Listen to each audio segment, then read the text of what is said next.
National Weather Service in Lincoln has issued a severe thunderstorm warning for McLean County in central Illinois, East Central Well County in central Illinois, South Central Woodford County in central Illinois until 12:45 p.m.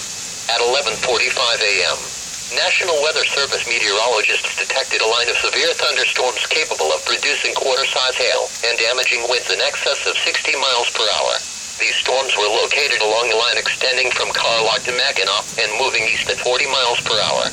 Locations impacted include Bloomington, Carlock, Danvers, Hudson, Stanford, Towanda, Normal, Lexington, Cooksville, Colfax, Downs, Leroy, Saybrook, Lake Bloomington, Shirley, Pleasant Hill, Bloomington Airport, Boulder, Anchor, and Ellsworth. Severe thunderstorms produce damaging wind in excess of 60 miles per hour, destructive hail, deadly lightning, and very heavy rain. For your protection, move to an interior room on the lowest floor of your home or business. Heavy rains flood roads quickly, so do not drive into areas where water covers the road.